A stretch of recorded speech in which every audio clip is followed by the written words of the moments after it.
get started very quickly. We got so much. We have enjoyed traveling across the state this last couple of weeks. We thought it would be fun this year to hit every region by the end of the year. So last week we were in Auburn, and then we were in Tuscaloosa, and then yesterday we were with JSU in Anniston. And for everybody else, we wanted to make sure that every time we offer a virtual session, having been a curriculum director for a number of years, there were many times I could not drive the 2 hours to get to a curriculum instruction meeting. So a virtual option I know would have been a godsend for me.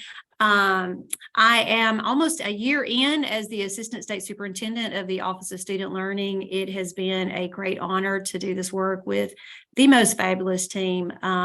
We have one job, and that is to be a blessing to you. And we are so excited to see how many of you registered for this meeting. We want you to know that we're going to give you a lot of information today. And my team will tell you I'm very careful about time management, because I know how many years I would leave these meetings with my brain was hurting. So I want you to know we are going to cover lots of slides, but we've also hidden some slides just for context and for additional information. And we know that many times you might just want to take our slides and turn it around and share. So just wanted you to know in the slide deck, there's a few slides that we are skipping just for time's sake, but at least that it will give you some background. So welcome. If you haven't already, I know we're going to be sharing an attendance link in the chat. We want to know who's with us today. And we also certainly want feedback. This is our agenda for the virtual meeting this morning. We're trying to keep our presentations very clear, consistent, and concise. So we're running about 15-20 minutes, for most of the sessions. We want you to know that we want to be available to you. So if you have lingering questions, we wanted you to know who the main contact was so you could follow up with that. These are all linked straight to those places in the slides, because there are a number of slides. So hopefully this slide gives you an opportunity to go directly to what you need. So we have been sharing this now for a few months, and I think I may have even shared this at our spring curriculum instruction meeting. And when just to give you some background, when NAEP scores were shared in a national audience, and of course there are Alabama representatives there, and people were starting to look at their data, and there was a lot of disappointment. However, when Alabama got their data and we found out that while the rest of the country went down, Alabama was the only state in the country that improved in NAEP math performance, which is an incredible testament to your leadership, to the resilience of our teachers, our incredible students in their communities. But wait, there's more. We were not the only state to improve in math. We were the only state in the country to improve in reading and math, which is absolutely incredible considering what all of us have gone through these last few years.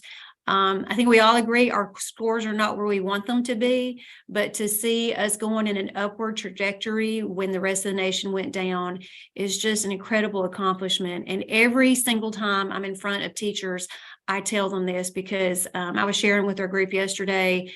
I mean, every year is the year of the student, obviously, but for me in this role, I'm really looking at this as kind of, for me, the year of the teacher, how we can make sure that we're providing protection for them, resources to them, building capacity, and letting them know how incredible we think they are. We want them to know that we were one of the only 5 states in the country to have this kind of reading growth. Only Louisiana had a higher gain. We were among the top in the country for learning gains among our African-American and Hispanic students. And so if you'll click a couple, I was in a national meeting the other day, and they shared this slide. And of course, I instantly screenshotted it. While we've seen this locally, and we've seen this, and maybe some of this, you saw this come through when NAEP scores were first announced, but Alabama increased from 52nd to 40th in math.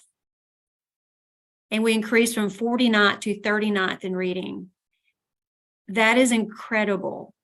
And once again, I can't see you all, but every opportunity we have to say this to your principals, to your teachers, to everybody that supports schools, to say what we're doing is working. So let's keep doing what we're doing. Outside of that, in the same meeting when they were sharing some national data, I had not seen this graphic, so I was really excited to share this with you. This is looking at how our multilingual students performed. And if you see that red line near the bottom of the screen, that is the national average. I want you to take a moment to look to see where Alabama ranks. If you notice, we led the state in led the country, in a positive change in the percentage of ELs.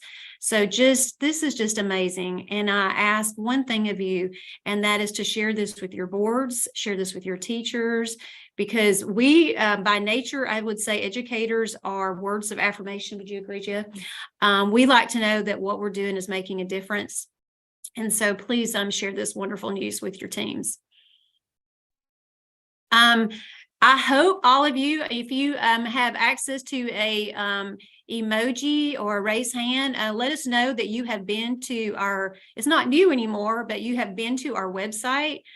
Sue Ellen, if you don't mind, will you go ahead and click on that link so we can show them a couple things? So we have, and we are continuing to add tiles. Our office has recently gained attendance, mental health coordinators.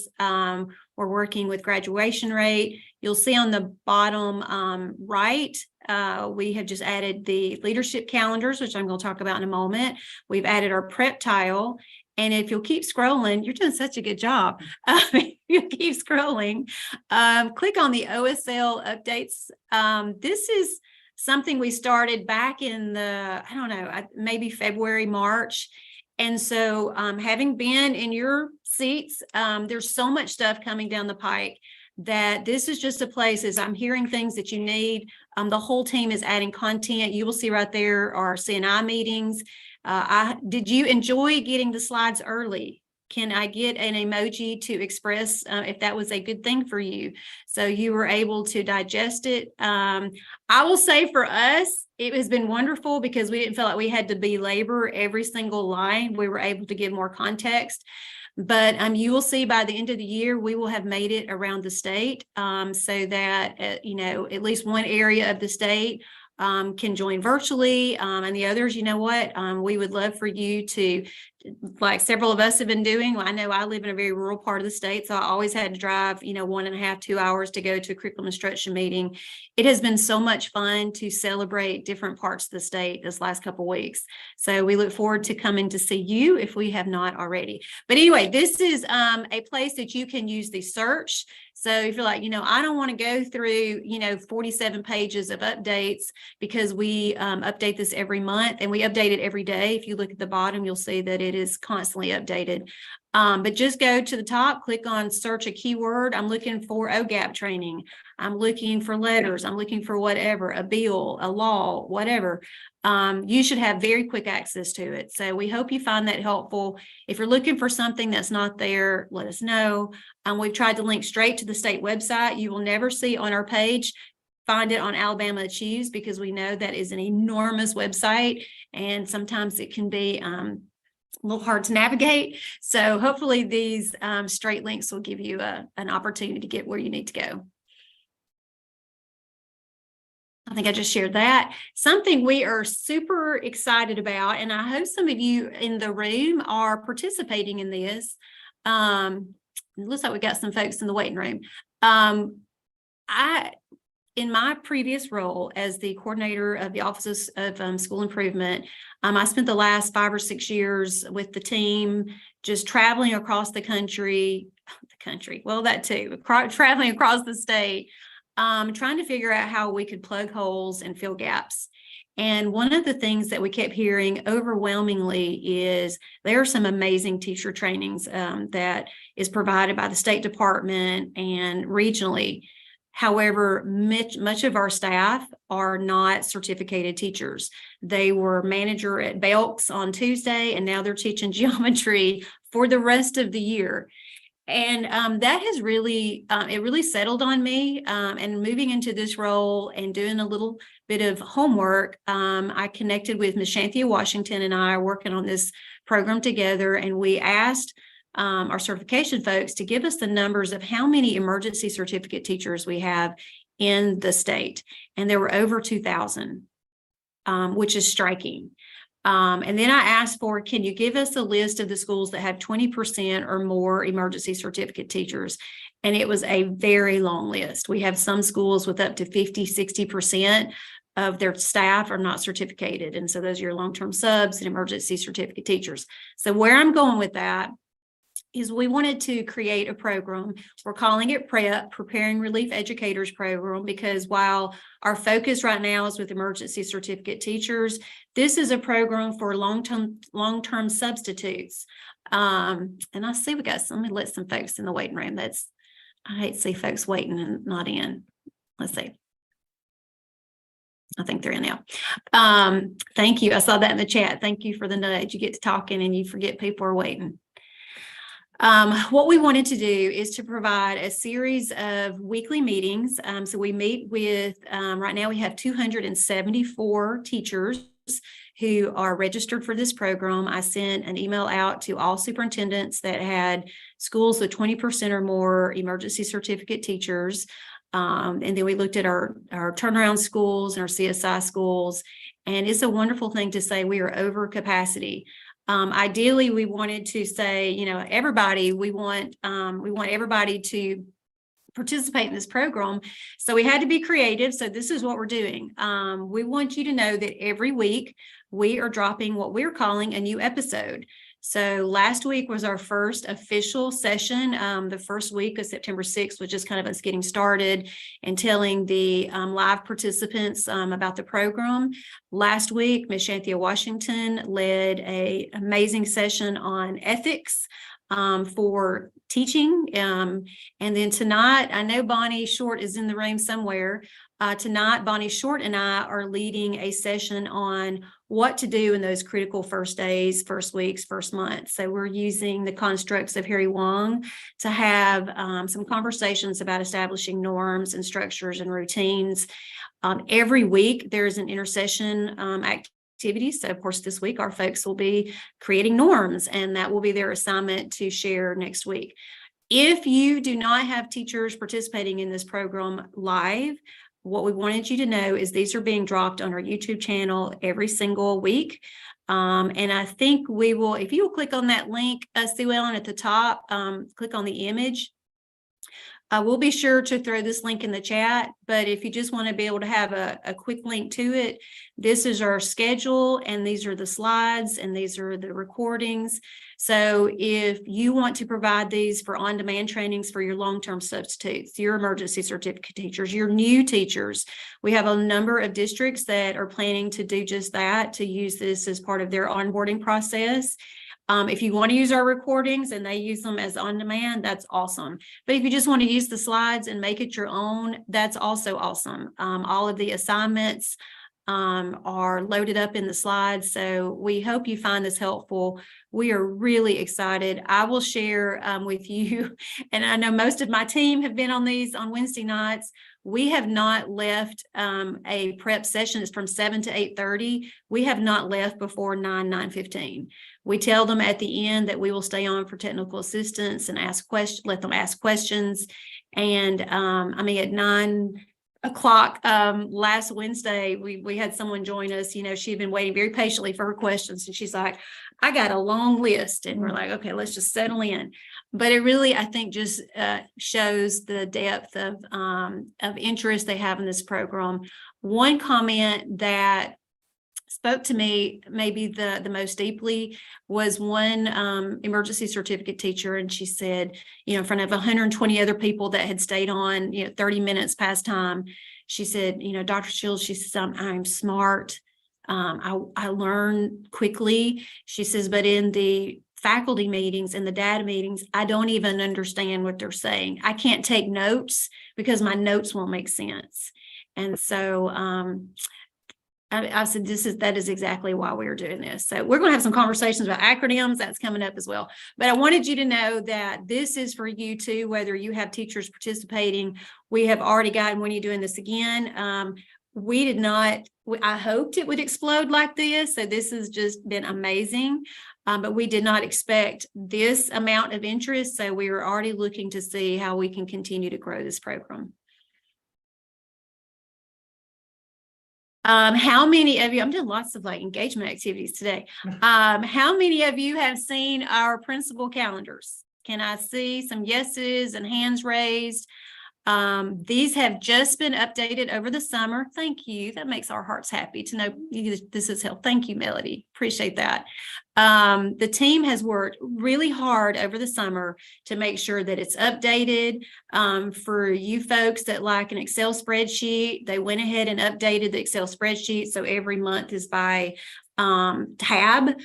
We have one that you can delegate if you're lucky enough to have, a staff of, assistant principals and other leadership in your school. There's some great opportunities, but basically we just sent it out and said, you know what, save it, put your own stuff in there, delete what you don't want. We've kept it as a Google Doc because we knew that would be really accessible to you. But some of you have been sending me some salty text messages when we first started sending that out saying, Shields, what about us? So if Sue Ellen will click, we are so excited to tell you that we now have a curriculum leader school calendar. Sue Ellen, if you'll click on that, we know, some of you may be like I was in my county where for a while, and I know Tiffany Scott's online here somewhere and my home team from Etowah County, but, for a while, like when it was curriculum, it was me. And I was so glad when we had an elementary person, be able to come in and take that work and do such a great job with it. This, I would have paid hard money for this. These are things that we know are those critical pieces for each month. I will have to give credit where credit's due. If you know Tim Solly, he was a longtime curriculum lead and had many levels of leadership in Madison County. He joined our team last year as a part-time retired employee and has been leading this work as well as many other things to create something that was very actionable. We tried to keep it very concise. But once again, this is for you. We will continue to update this each year. This is not a roadmap to how to be a good curriculum lead, although we do think it's helpful. These are just a list of high leverage practices. So we hope you find this helpful. If you don't see something you're looking for, you're like, hey, y'all, we do this in January. Why is that on there? We have sent this to multiple curriculum directors around the state to say, what are we missing? So we feel like this is still a running draft. So if you see something we should add, be a friend to the rest of your curriculum friends and we'll be sure to add it. I am so excited to share with you, and I keep mentioning Jeff because he is sitting right beside me. But Mr. Jeff Norris, he's a nationally board certified teacher, which I actually first met him through the work of National Board. But I was fortunate enough this year to attend the Alabama Teacher of the Year ceremony. And oh my gosh, every single one of the finalists were amazing. And, they do their little monologues with, just tell us a little bit about yourself. And when Jeff's video that we're about to share came up, I was like, and I'm a middle school person. I don't know where all my middle school people are, but, I've taught every grade, 6 through 12, but I think my heart is in those middle grades. So that was another reason I just was instantly enamored with his heart for this work. So Ellen, if you will introduce Jeff through this Teacher of the Year video, I'm going to pass my we would love to tell you that this process was an easy process. It is not. Mrs. Starks and her caravan of judges from all across the state started with hundreds of applications, which were whittled down into what we see sitting here on the stage, the final 16. We then whittled those down to the final 4. Again, not an easy task. Now you get the distinct pleasure of hearing from our final 4. Please enjoy.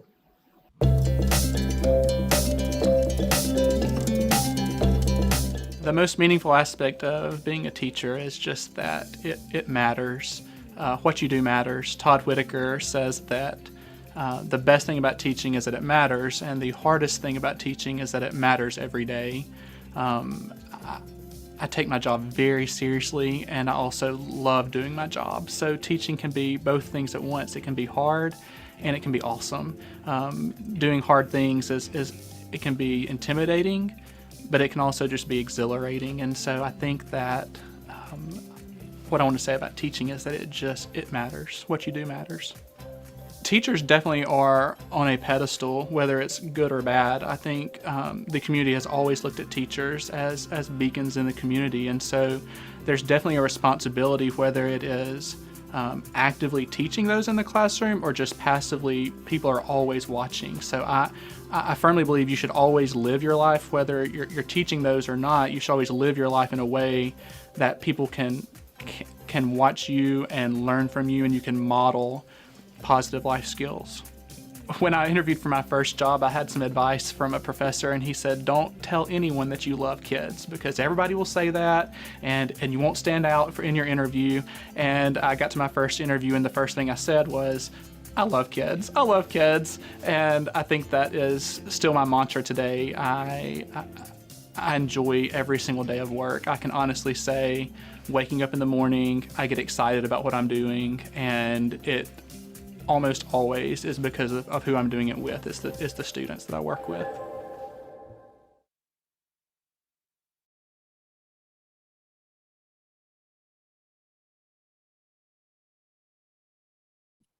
Just like you're on mute. I should have started with this while I'm sitting in a different space from my awesome team. Is Jeff and I are actually at JSU's In-Service Center because we are doing a new teacher training, and they have put on a party here. So I'm actually about to step out and talk to a bunch of new teachers from North Alabama to just welcome to this amazing profession. And I think Jeff is going to do the same. So I'm going to pass literally my laptop to Jeff so he can talk to you and tell you a little about his work.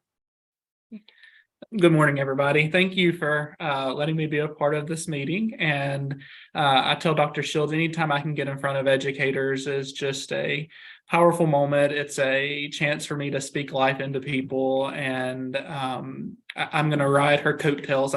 She said, it's the year of the teacher. And I was like, that's perfect. That's perfect. So I want to speak to as many people as I can. And when I look at the job description, there is no job description for Alabama's Teacher of the Year, strangely enough. And I said my job description this year is just to be a cheerleader. So I want to be a positive person who can boost our profession, celebrate what we're doing in Alabama, and kick people in the pants if they need to a little bit. So if you feel like you're in one of those moments this school year, I'll just email me and I will be happy to come and give you that motivation again. My contact information is at the bottom of this first slide. It's j2norris@shelbyed.org is my email address. I'm on Twitter and Facebook again. So I'm happy to come and work alongside you in the state anywhere. I love speaking to teachers. I love speaking to leaders. I love instruction, so I love leading professional development, and I've enjoyed that part of it. But also, I'm learning right now is people just really want someone to motivate people and get excited about what we do. And so this presentation is one that I hope will mean something to you as well in your positions. And Sue Ellen, you can just kind of flip through as you hear me. So my journey is a little bit different than a lot of people. In this particular who received this honor. I have been a classroom teacher. I went into gifted education and became a gifted specialist and led professional development, and along the way had people who encouraged me to enter administration. I've learned over the years that you don't speak something out loud or else it comes true. So when you say, I'm never going to be an assistant principal or I'm never going to be a principal, pretty quickly you find that it comes true. And so I spent 8.5 years in administration and decided to enter back into the classroom. I miss my students and just needed a chance to reignite my passion. And so I taught sixth grade math and now sixth grade English, excuse me. And now I'm teaching sixth grade math in Shelby County. Shout out to my Shelby County people. So I mentioned in that interview that my first job interview, I said I love students, and my very first principal is now our assistant superintendent. I know she's listening in, so she was the person I said that to, and she feels the exact same way, I know. But I am enjoying this year, and what I found in my different positions is that this quote by John Maxwell is so true. The passion that I have and the passion that you have the opportunity to have each day is not dependent on your position. So the amount of influence you have, it doesn't increase as your pay may or may not increase, I guess. We know that we are in this profession for a variety of reasons, money of which is not one of those reasons. But the position that you have is not, no matter what position you're in, not taking that lightly. So I know that some of the greatest leaders I meet are, one of my favorite people is my custodian on D Hall at Oak Mountain Middle School. Mr. Bobby is just amazing. My son calls him he says he's like a wizard in a movie, Dad. Like, he just has lots of good advice. And so Mr. Bobby is amazing. And so I just think of people who take their position and make something out of it. I think a lot of times we get into education because we love kids, which is what I mentioned. And then I'm speaking to 200 people right now who don't necessarily work one-on-one with students. And so taking the opportunity to redefine that why and say, why am I doing what I'm doing? How can I show passion through what I'm doing? And then ultimately make a difference in kids' lives is really important for all of us.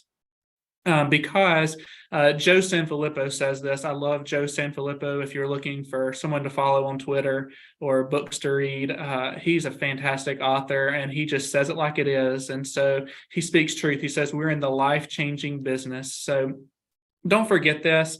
I think we are one of few professions that can say every day we have the opportunity to do something that creates life change, whether it's with kids or whether it's with adults or whether it's putting structures in place for that to happen. Don't forget that, though. Come back to that as much as you can. So my second year teaching, we were actually, I'm going to go back. My first 10 years of teaching, I believe I moved my classroom 11 different times. So I like change, but maybe not that much. But the second year I was teaching, we actually moved into a new school building halfway through the school year. And there was this empty wall in the classroom that I had to fill. And I knew it was the middle of the year and I didn't really want to, do a bulletin board and have to change it every month. And so I was like, what can I do to take up a lot of space, but that will also make an impact? And so I decided to put a quote. And the very first quote I put was by Dr. Seuss. It says, if you can dream it, you can do it. And it was really nice because it took up the entire wall in that classroom. I made these like 4-foot letters, and it was kind of a throwaway thing that year. I really was just doing it to take up space or to, kind of add some life to the classroom. It's a, brand new school building, brand new classroom. And it quickly became something I was known for over the years. I've always picked like one quote or one group of words on a wall in my classroom. And so over the years, I start collecting words now. I collect quotes. My kids will send me like words of wisdom, or they'll, buy picture frames for me. And so now I have this huge wall that just has lots of different words on it. But these are a few of the ones over the years that I think speak to this particular audience. So choosing joy, I believe that joy is a choice every day. We have that opportunity to make that choice. It's ours. Happiness happens to us, but joy is a choice that you make. I believe that words are powerful, and this applies to words we speak to other people and how we empower other people, but also how we speak to ourselves. So giving yourself some grace and speaking life into what you're doing. And then ultimately, this past year in my math classroom, I had this giant number line. And so I said, attitude determines direction, choose positive. So I think as educators, we talk about growth mindset and we teach our kids about growth mindset, and we forget to actually live that out in our own lives. So remember, as you're leading this year, your attitude definitely makes a difference. All right, Sue Ellen, you can move one forward. Look, Sue Ellen's doing 14 different things at one time. So we're like, could you move on? This is, I hope this will work on this Zoom call. We'll see. This is one of my favorite videos when we're looking at the growth mindset and teaching kids that failure is okay. I think, again, we forget that as adults and as educators, we assume we have to have everything right all the time. And so I show this video to my kids, and when we're talking about determination and what success really looks like, it's the story of Derek Redmond. And grab a Kleenex while Sue Ellen's getting this video started.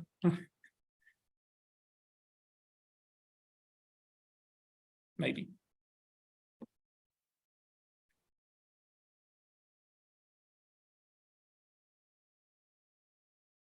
It may play from that, or you may have to pull it up from the link on the slide 6. If it doesn't work, it's okay. More nimble.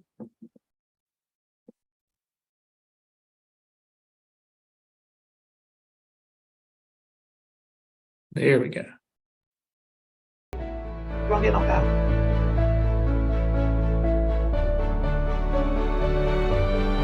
I love this video for several reasons. I always tell my students, you're going to be the runner sometimes, you're going to be the audience watching the runner sometimes, you're going to be the dad who runs out from the audience to help his son sometimes. And I love that illustration for educators. And I love the dad because he doesn't just like pick him up and carry him, which would be my inclination. He doesn't send my contact information on the, what do we call that? The OSL running. The OSL running document that she showed you earlier. Yeah. So I did put my email address and phone number and a list of some of the PD and sessions that I offer. I would love to come visit. And like I mentioned earlier, I just want to be a cheerleader. So I would love to present, but I would more so love just to come and boost people up and come visit some of your schools. And so please reach out throughout the year. And if I can ever be of help to any of you, let me know. All right. To you, Chief. Thank you. Yes, and I just added that last night. I'd love to tell you that. Oops, if you will go to the running updates page, and I'll get one of my colleagues to throw that in the chat. You've got his contact information as well as some awesome sessions he's done. We are just about to leave here and go talk to a bunch of new teachers. And one of my favorite quotes, and every time I hear Jeff speak, it reminds me, is a book actually I just read, and it's never underestimate the big importance of small things. I just absolutely love that. So we are going to step out and join a group next door, and we are going to pass it on. I know Sean is here, so I will be back in just a moment, but see you soon. Sean, back to you. Thanks, Dr. Shields. Good morning, everyone. Thanks for joining us today. I know we've got a lot of information to share, but also that we hope you're able to join us in person, but we're certainly glad you're here virtually. We hope that this at least provides an opportunity for you to get the information that you're looking for and join us when you're unable to visit or be with us in person. And so also just again want to mention this afternoon's breakout session. We have a great session planned for this afternoon regarding using PowerSchool and how to use it with really aligning your curriculum, your standards with your teachers' activities. And I hope you'll join that as we continue our pursuit for really championing the work of standards-based instruction, reporting, and grading. So a few updates from instructional services that we have for you. I know some of these are kind of wordy, but I know many of you use these slides in how you communicate with your various staff members at your local district. The first being the Alabama Civics Test. Of course, we keep it updated. The information is included in the Schoology group. It's important to know that all seniors must take the civics exam, and either a passing score or an exemption granted by the principal must be included in their student records. There must be record, again, passage of that or the exemption. And then we have some more information about some other things that are upcoming. I know that Dr. Busman has done a great job of really helping lead that work. And I also want to say thanks to Stacey Worcester and our entire team from PowerSchool in helping ensure that our districts are reporting that information accurately. We have made substantial gains in ensuring that our students' records reflect that requirement, that not only are they that they take the civics exam, but that their results are found in PowerSchool. It's part of our accountability measure to the governor. And so just a reminder that In order for students to graduate, they must complete the civics exam. We'll talk and complete FAFSA. We'll talk about that in a moment, but just wanted to make you aware that any updates to the civics exam can be found in the Schoology group, including the test or the exams actually translated in 5 languages. And if there's a need for an additional language, please reach out to us and we'll be happy to do that. An update for Art Look. I know that Andy is really excited. We are really excited about the opportunity that Art Look brings to our school districts, where our school districts can connect with those who are in our communities who bring arts and have art programs that are art experts, but there also can be resources for your schools and students and families. And so I know we've been continuing to onboard districts using Art Look, and here's some information about the current what we're doing currently with Art Look. I know that we're also seeking some recommendations for a task force that will be brought together to really look at how to create creative school indicators, a way to really champion it and really recognize those districts who really have amazing and exemplary art programs. And I know that Andy's instrumental in helping bring all of this to your districts, but I hope that you'll continue, for those of you that are in this work, continue to help on board and continue for us to use Art Look. It's a really great tool that really puts a lot of information in front of you, and it also gives a tremendous amount of, or a tremendous opportunity to connect with those in the community who really want to help and champion arts education around the state. A couple of updates for courses of study. Of course, currently we're still in the process of updating 3 clusters from career and technical education, as well as the science standards. We continue to be on target as far as a timeline with our hopes, fingers crossed, that we'll be able to present to the state board for their consideration and approval. We always use this December as our ultimate deadline, our hope that we're able to do that and that the board is able to take action in December. But our courses of study committees work really, really hard, and I really want to say thank you to them personally, but then also to you as a curriculum leader for nominating those members to the course of study committees, as well as the textbook adoption committees, because we cannot do the work that is required without experts from the field. And so I know that we've just completed or right at the end of the deadline for submitting names for social studies and arts education course of study, which will begin in January. And so I really appreciate those of you who've reached out wanting to nominate someone from your district to be on either the arts education or the social studies committees. And so we really value your input, and we also value your educators' expertise. And we look forward to working with this. We believe this next cycle will be probably some of the most challenging that we've had, but also the most rewarding, and that our social studies standards have not been updated in many, many years. And I know there are a lot of teachers and administrators, as well as us, that are looking forward to that. Just a couple of things about the college and career readiness grants. We're really proud of the fact that we were able to allocate almost $25 million to districts around the state to support the work of college and career readiness in their schools. I have just a few slides that are really carryovers from when we actually had the college and career readiness grant webinars, as well as some of the presentations around the state. But I did want to make sure I shared a little bit of information. I believe we had 8 districts that did not apply at all. Yet if any district that did apply, each district got a minimum of $50,000 to support those activities. One thing that I wanted to make sure that I mentioned is that because of the way the grant proposals were written, you were really having to estimate and predict how much you would spend in each of your activities. But I wanted to make it clear that you're able to actually move that money from activity to activity as you're going throughout the year. And so please know that there's no amendment requirement as far as a procedure here. But, let's say, for example, that you had budgeted $10,000 for college tours and let's say you budgeted $15,000 for business and industry tours, and you need to use more money on one than the other. You already have the flexibility to move that money and use that money for those other activities. We're really excited about what you guys are going to do, and we hope that we're able to champion and bring many of you to some place where you can actually share those at upcoming meetings and curriculum instruction events, so that you guys can share with each other what best practices you have, but most importantly, what you were able to do with that money. a couple of other things to make you aware of. The next two slides are about changes in the graduation requirements.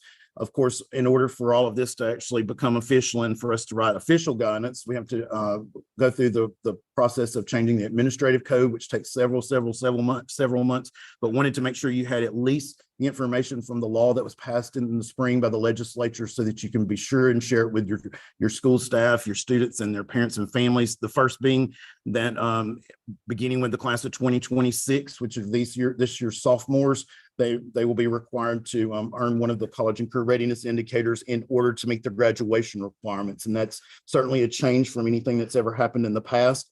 We've never, that we're aware of, had a change in the graduation requirements while students are already in that cohort of 4 school or academic years. And so this creates some challenges in some places, but also just wanted to make sure the information is shared with, again, school administrators, counselors, career coaches, and students and their families, so that everyone is aware that the students who are in this year's sophomore class, the class of 2026, will be required to earn one of the college and career readiness indicators in order to be a graduate. That being said, we've also upcoming, we have another part that was passed, another law that was passed in the spring by the legislature that will require students to complete a personal financial literacy course and earn a passing score on an assessment.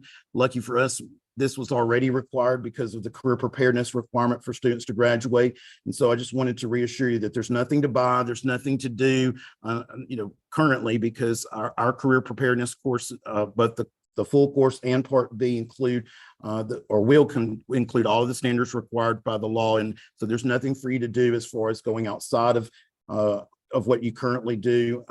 We will be issuing official guidance. Again, it takes several months for this to become for the state board to take action on it. We're hopeful that they will take the same action that they did previously, and so that we can have this information communicated to you. The financial literacy exam, where our plan is to treat it the same as the civics exam, as far as the same way it's administered, the same way it's recorded and reported. And so I know that many vendors have reached out to school districts individually, soliciting, trying to see if their products, or if they have products that can help support those curriculum needs. Those are individual local decisions, but I can assure you that what you're already doing is working. And so we can certainly give more information once we have it as far as the details, but we're looking forward to being able to share this information with each of you soon. Again, we'll have the exam information and all of that stuff in Schoology so that it's easy to access by your district staff.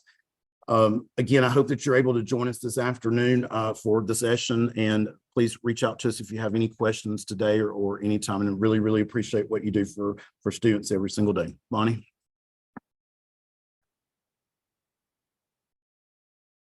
Good morning. It's great to see everyone today, or not see you, but I'm glad you could join us.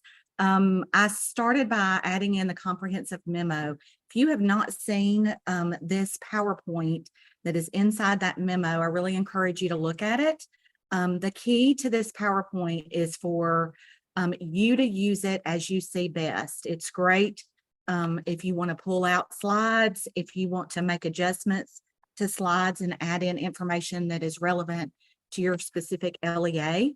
You can share them with principals, teachers, whoever it works best for you to use this PowerPoint. We want you to have this information and it to be a help. We felt like previously when we had sent the long 8-page memo that it was quite a burden to be able to go through all of that information and remember it. So if we broke it down into a PowerPoint, it would make it easier for you to have a guide for the upcoming year. Probably the most important thing I'm going to say today is going to be about the family and community outreach. This year, more than ever, it is so important that we work on this aspect with the Alabama Literacy Act. This will be the first year that students will have to show a path to promotion.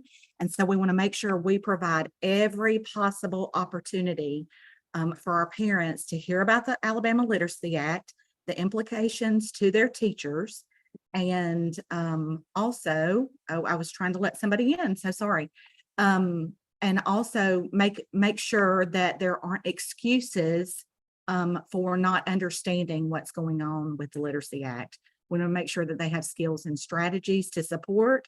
So our regional specialists have put together some professional learning that your local reading specialists, your principals, you can use to provide these parent trainings.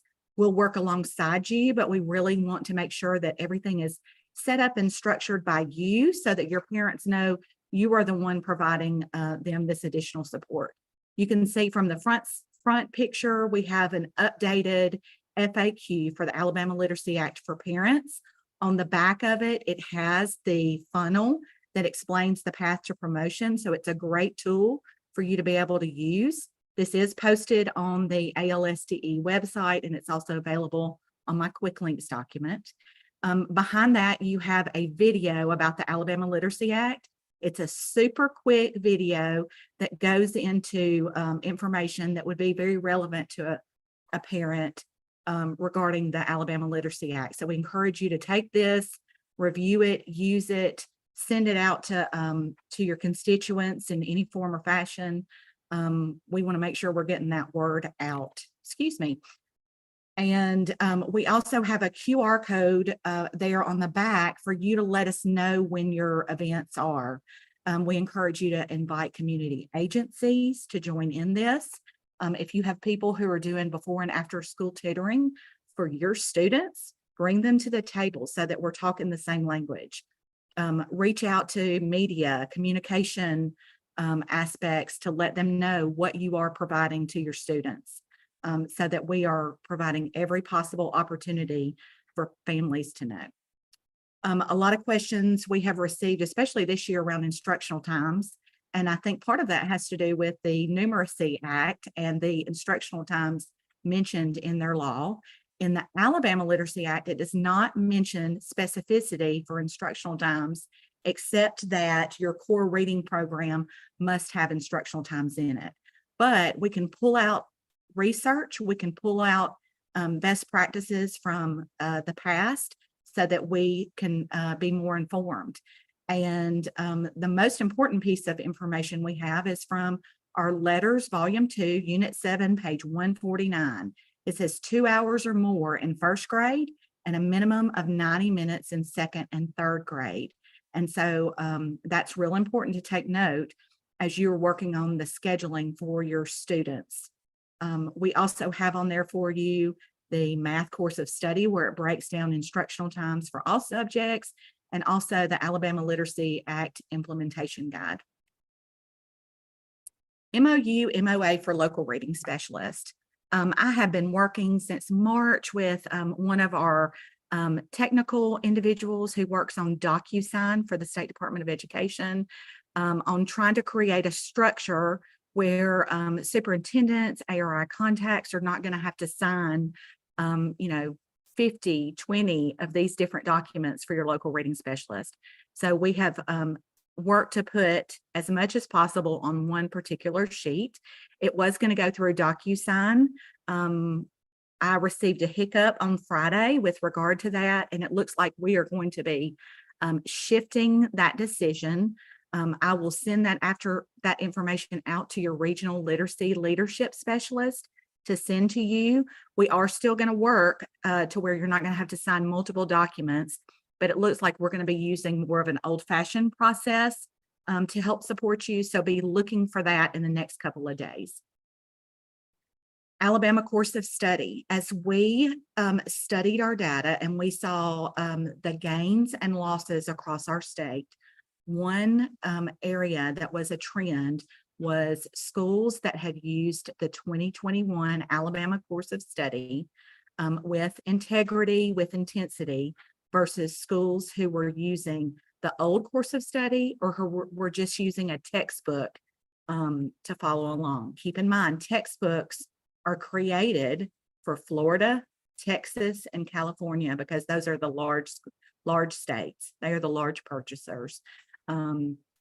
The textbooks are going to be great supports to us because they are going to provide a structure and a foundation, but we always want to make sure we are teaching our standards, not teaching the textbook. So be sure to take note of that. Align professional learning. So just as in past years, we have coaching communities and strong leader, strong rater, but we are adding a strand to that called Connect, and it will be for our higher ed partners. And so they will be invited to a session with Amy Jones, one of our regional literacy leadership specialists, and she will provide a version of what you get in strong leader, strong rater if you're attending that. We do ask that our coaching communities are for local reading specialists only.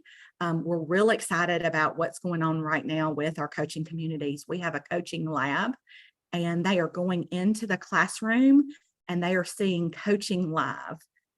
They are getting to see their peers, their other local reading specialists that are going to be coaching a teacher. And you can imagine that can be quite an intimidating situation for the teacher and for the coach. But this provides an environment where they feel safe. It's okay. We can mess up. We can be real vulnerable to make sure that we're saying, I don't understand this, or I need additional help with this. And so, but we also want to make sure that you are informed about what's going on in coaching communities. So strong leader, strong reader is geared for our principals, but of course you can join that. We'll also include coaching communities PowerPoint and agenda with the strong leader, strong reader materials so that you will have access to that. But we will be providing some of the information from coaching communities to you there. Higher Education Task Force. So the screenshot that I have on here are 9 working groups that the Higher Education Task Force has as it relates to ELA and the science of reading. They have really kicked off since late spring and have been working toward providing that opportunity to align with the work that we are doing in K-3. Amy Jones has been touring the state this year, and she has gone to multiple universities to have one-on-ones with them and talk about the alignment. So we're real excited about the work that we're doing with higher ed and working to be all aligned throughout, making sure we're giving the best to our pre-service students and our students. We have some upcoming professional development opportunities that I want you to take note of. 2 of these are in October, so make sure that you put these on your calendar and invite individuals who you think would benefit from these opportunities. Also take note that the Reading League of Alabama, a new chapter of Reading League, will have a conference in March. The red QR code that you see here is the QR code to my quick links document. The black QR code will take you directly to a contact information sheet. And if you scroll down to the bottom of that, it will let you add your my contact information to your phone. The neat thing about this contact information is that it has the quick links on there. It has the web page information on there. And so it takes you directly to some of the information that can support your implementation of the Literacy Act. And it is not letting me move ahead, but I think we are at the point where we are ready for a break. So we are going to give you a 10-minute break. I'm looking right now at the time, and it says that we are right on the dot at 10 a.m. So at 10:10, we'll join back together. Thank you.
All right. Good morning, everyone. So we'll come back from break and go ahead and continue through our slides.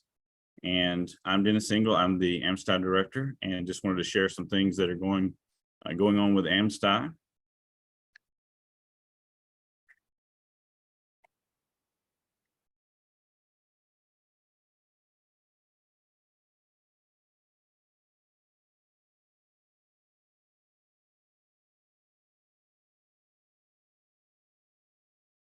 Having a little clicker trouble, but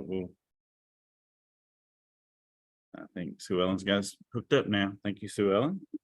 So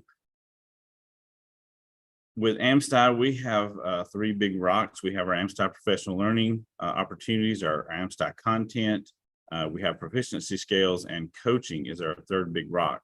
So for coaching, our focus with K-5 math is to support the building-based math coaches that are spread across the state.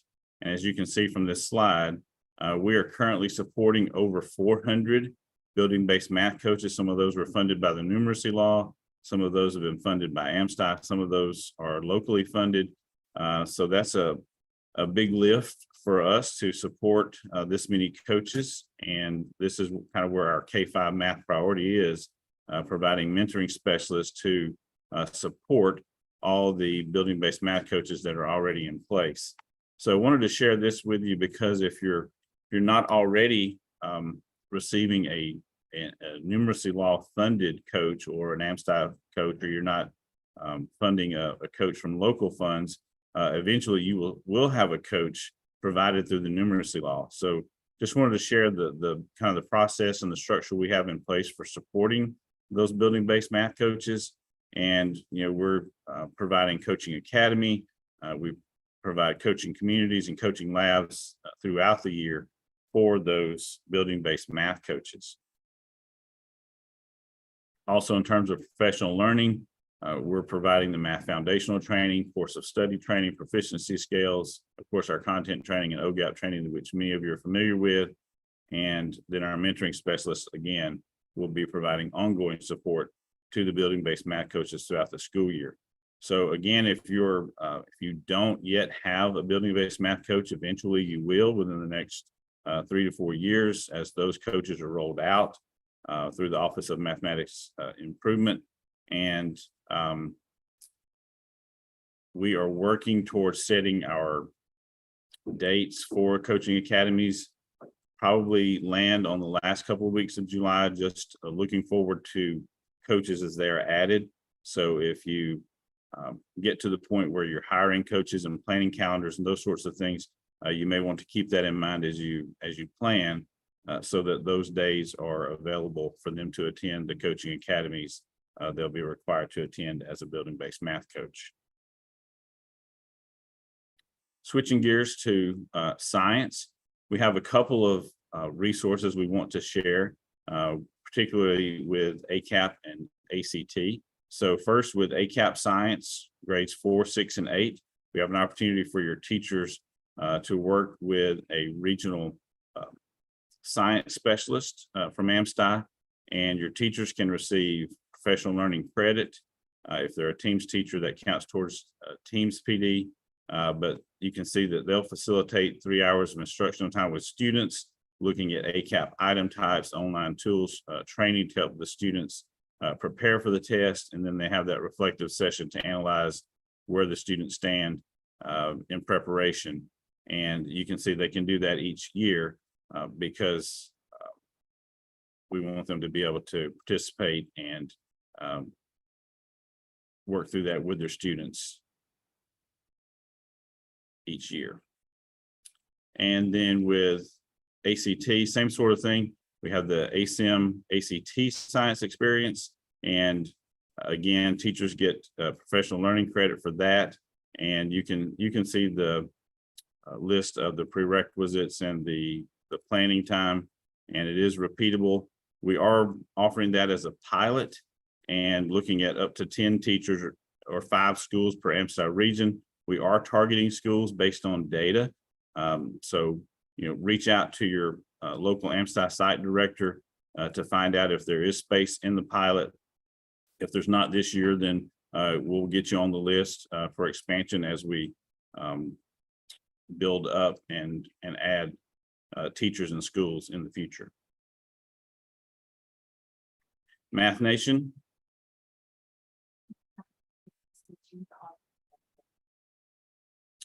Yes, you can go ahead and reach out to your regional AMSI site director to check and see if there's still availability there. But yes, you can still get involved in this. Good question. Thank you. Switching back to math, secondary math in this case, we had Math Nation available for grades 6 through 8 this past year. This year, we've added Algebra 1, Geometry, and Algebra 2 resources, ACT preparation, and they've made some updates to the website and the resources. So Math Nation is a great supplementary math resource, and we encourage you to make sure your teachers are aware of this. We have quite a few teachers across the state using this in their classroom. We've heard really good reports from the usage. It is a free resource funded this year. We've used federal money to fund this resource. So that money, of course, is going away. But we encourage you to have your teachers use this resource while it's available. And of course, the ACT, the ACAP science experience, all those things are free. They don't cost your system any expense other than maybe substitutes for coming to the training and that sort of thing. So again, Math Nation supplemental math resource. Please make sure your teachers are aware of that and have access to that platform because it's a 24/7 math resource that again is free. Switching gears to the robotics grants, the applications are live. They are being processed through DocuSign, and the deadline is September the 30th, which is coming up very soon. There is one grant available per school for each K-12 school in the state is eligible to apply.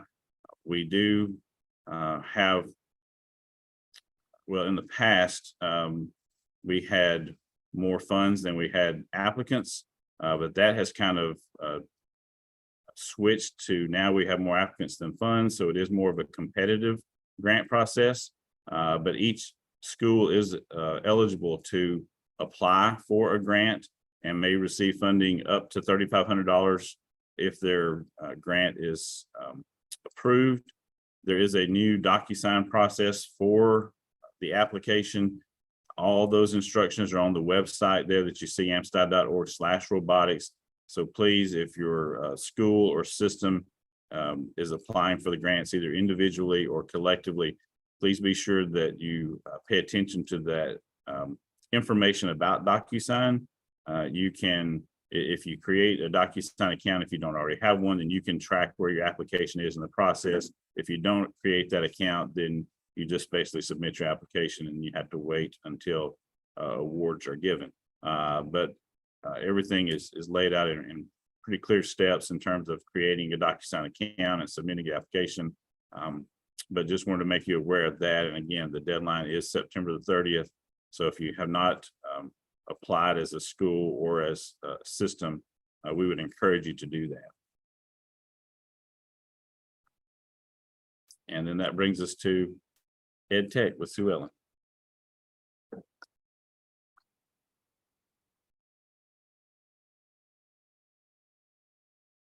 Good morning, everyone.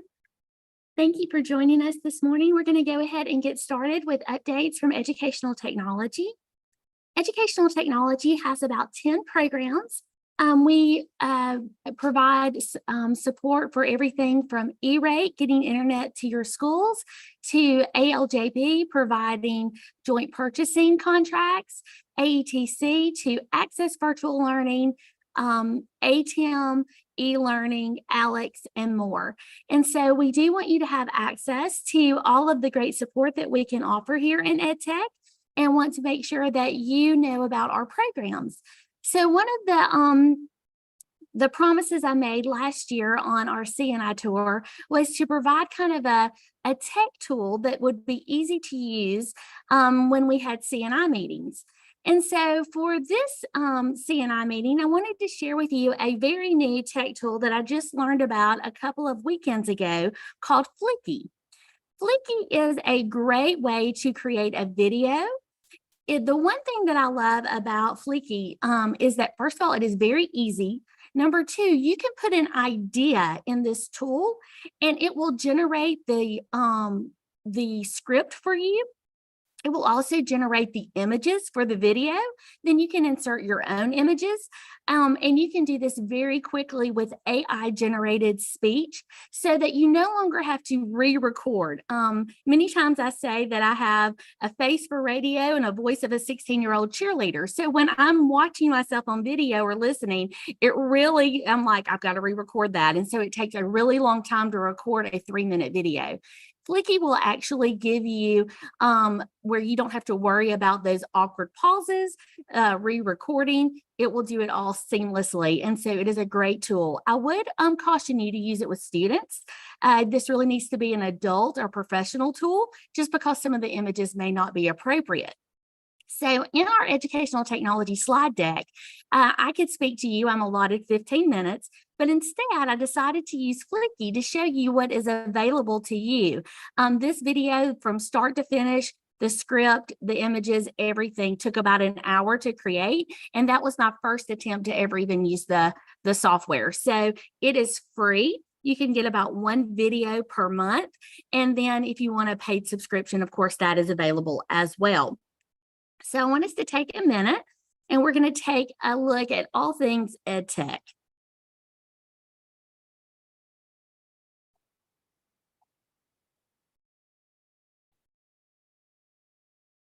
Staying ahead in the ever-evolving world of education, staying ahead with the latest tools and resources is crucial. Today, we're excited to introduce some educational technology programs available to you and your schools. Let's dive in. First up, we have Access Virtual Learning, a vital resource for schools statewide. With courses taught by certified Alabama teachers, Access offers a lifeline to schools struggling to find qualified educators while providing equity for course offerings. Access is beginning to offer more synchronous learning opportunities. This can include a mixed or hybrid approach. Please reach out to your support center if interested. We are also in the process of hiring success coaches for some subjects to help provide tiered instruction and tutoring for Access students. But that's not all. If a school needs standards-aligned activities and rigorous curriculum, Access has you covered with Access franchise content. Unlike other resources, this content is created by Alabama subject matter experts and rigorously vetted to ensure standard alignment.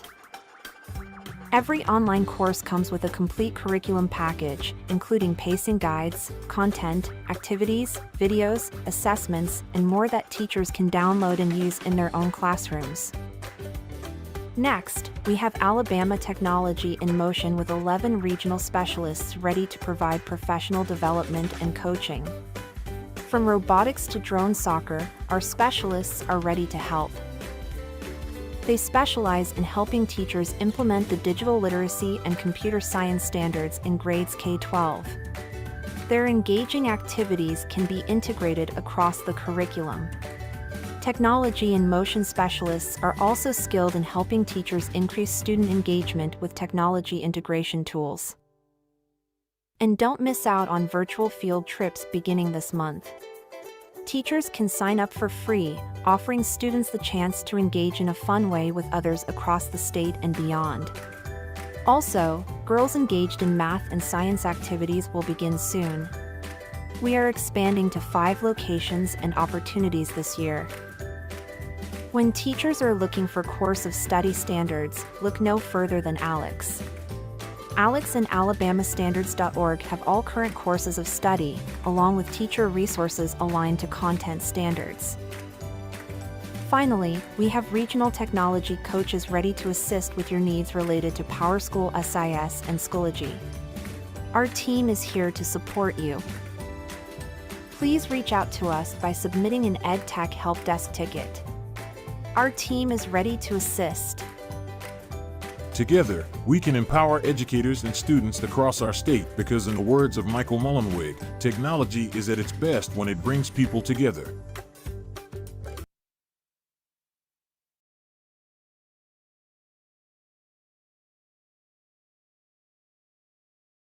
So hopefully you can see from this video that it is a very easy application to generate a quick video for your students, and that this video is easy for you to use in a variety of ways. So I'm going to click out for just 1 second. In the ever-evolving world,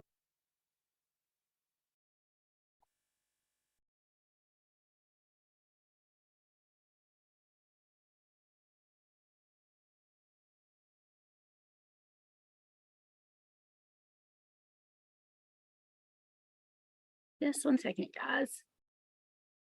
in the ever-evolving world of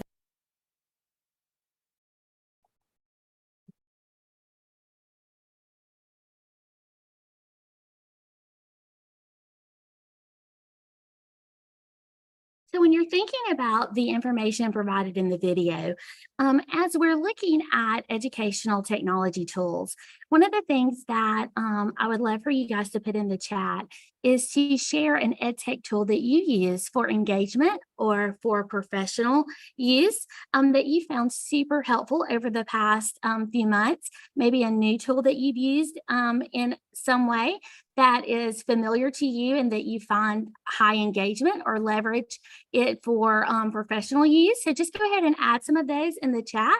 Hopefully we'll be able to find some additional tools that will be useful. I know last year, I think I brought Blooket to CNI, and this year Flicky. And so I'd love to see some additional comments available as to what you guys are using in your districts. Just as a reminder, thinking about Access Virtual Learning, I know that Dr. Shields mentioned the PrEP program.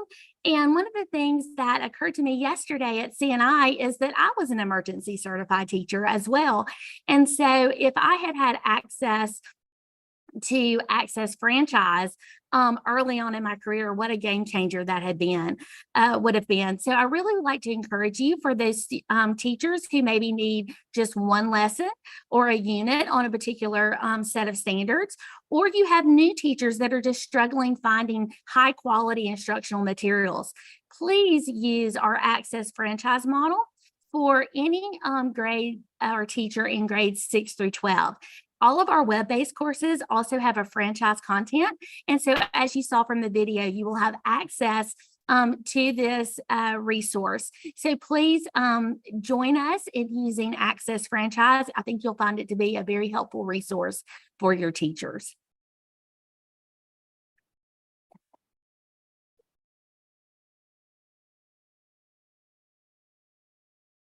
With that, if you have any questions or you need support in any way, I would like to encourage you to please complete an EdTech Help Desk ticket. We here in Educational Technology are here to support you. So thank you. And now I will turn it over to Dr. Karen Anderson.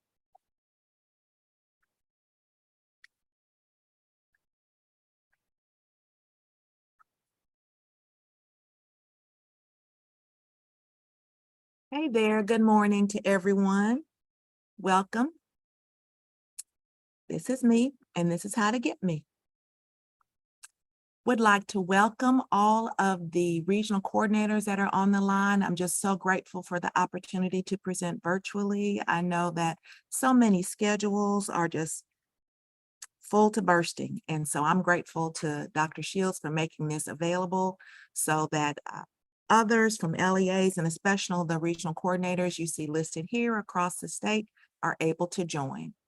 And this is just a little table of contents for the presentation. We'll discuss recommendations from the task force, expectations for instruction, and an ALSDE-PLU. It was recently approved. We're so excited.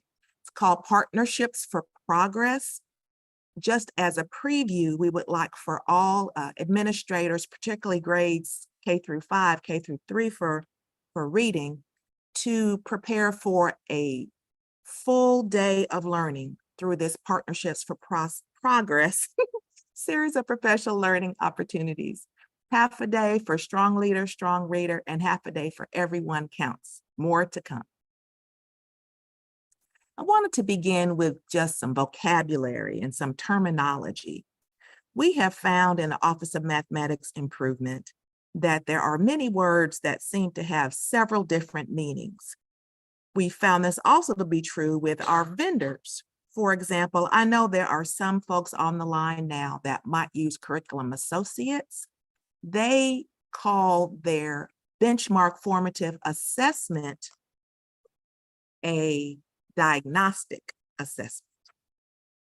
So instead of getting bogged down in terminology, I'd really like to take some time to ensure that everyone is familiar with the purpose of every single assessment. So the benchmark formative assessments, their purpose is to be used 3 times a year. They're tied to the 2019 math course of study. They're tied to standards to ascertain students' knowledge and mastery of those standards. Secondly, we have screeners that are designed to assess the skills that students need to be successful mastering those standards. The early numeracy screeners, grades K through 2, twice a year. Fractional reasoning screeners, grades 4 through 5, also twice a year. The fractional reasoning screeners, as of today, September 20th, 2023, do not exist. An RFP was pushed out for vendors to create a fractional reasoning screener in May. As of today, no fractional reasoning screener exists. There is currently an RFI that is out to request the creation of a fractional reasoning screener again. Don't think that will be done before November. I apologize. The task force has been working hard, but it just has not been able to be done to date. So please stay tuned. We're in the process of, the RFI is out at this point, and we're hoping to have fractional reasoning screeners in place by November. Those classroom assessments that are designed as might be called diagnostics, it might be called formative assessments, but those are those quick checks. Those are those daily informal assessments that might be tied to your curriculum to ascertain students' learning as well. Based on data gleaned from all 3 of these assessment tools, the Numeracy Act states that immediate intervention shall be provided. And the task force has presented and recommended these intervention resources for your review and use. So going back through, you'll see hyperlinks in a couple of places that will take you directly to the memos. So the overall memo with all of these recommendations can be found at the top of the page. So the formative benchmark assessment, previously referenced as the early years assessment in grades K through 3. For this year, you can see the 3 vendors that are recommended. The Elementary Math Task Force for years beginning 24-25 and the 2 subsequent years are Curriculum Associates and Edmonton, designed for grades K through 5, 3 times a year, again, tied to standards.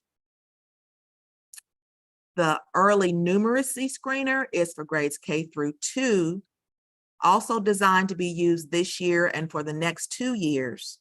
So they're effective for 3 years, beginning with this year.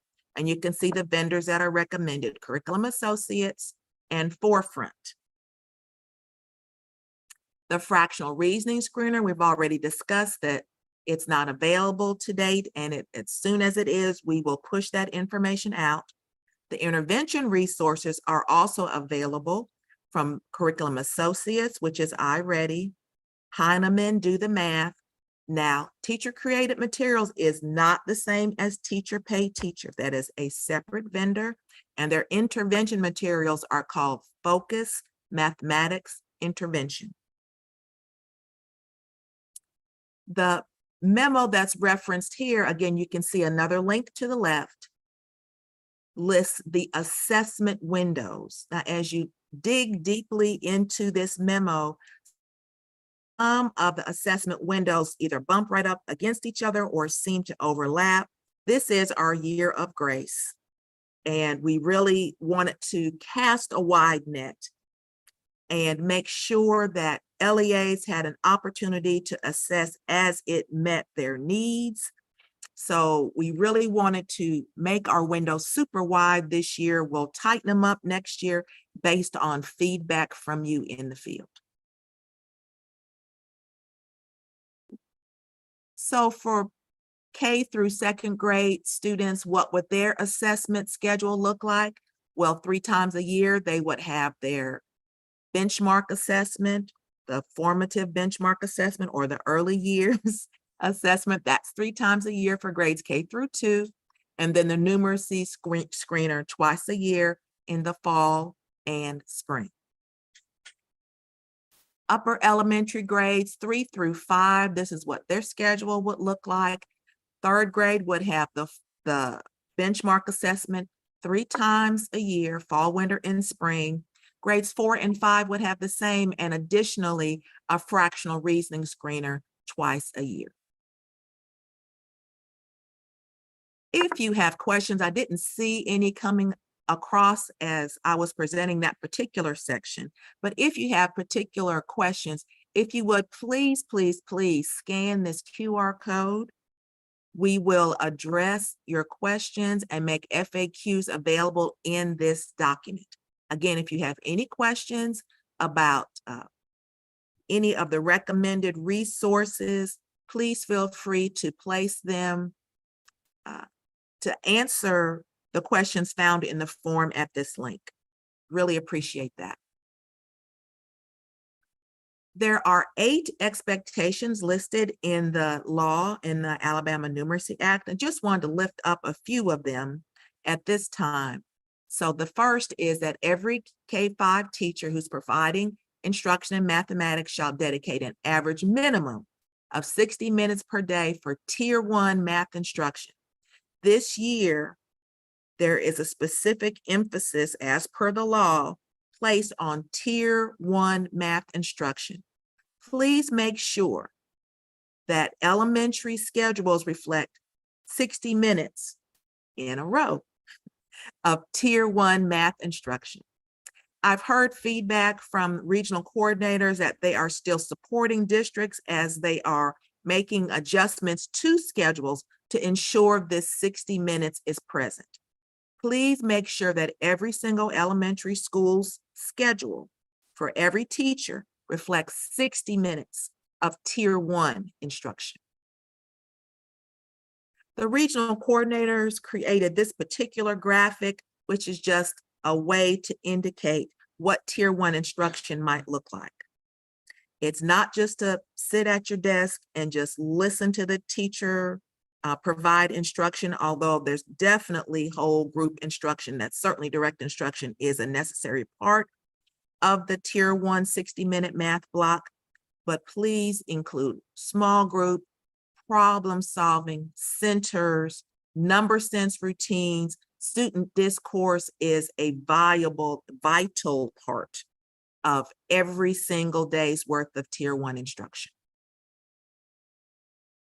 And this is just a sample schedule for your review. We will make other schedules available to ensure that there is ample time to provide instruction for every single subject in the elementary grades.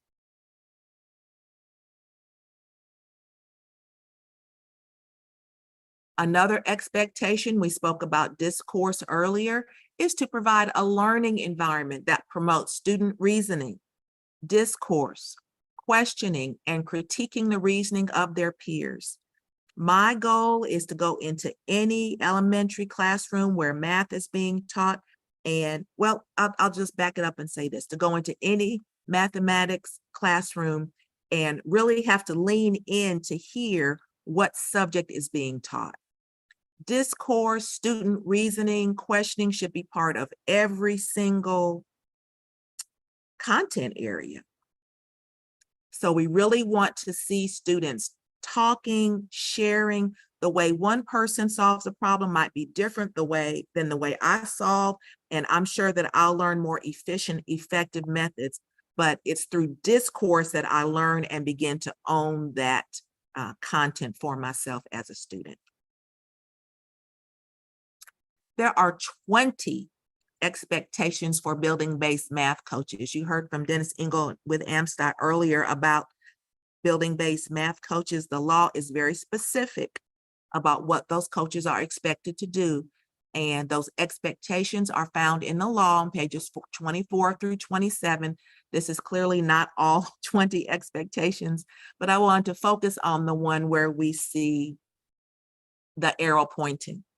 Focus solely as a mathematics coach. I have received feedback that mathematics coaches are being asked to serve as technology coordinators, to serve as quasi-administrators when an administrator has left the building. The coach must have time to coach. That should be the only responsibility of that individual. There are, again, 20 expectations. There is really no time for the coach to do anything but coach. In terms of administrator expectations, there are found in a few different documents, certainly in the law. The list of 8 teacher expectations states that every teacher providing instruction in a K-5 classroom in mathematics shall implement all of these expectations with the full knowledge and support of his or her principal. So it is incumbent upon the principal to be aware of those 8 teacher expectations and to facilitate or to create structures so that all of those expectations can be effectively implemented by all teachers, and to expect that those expectations be implemented in the classroom.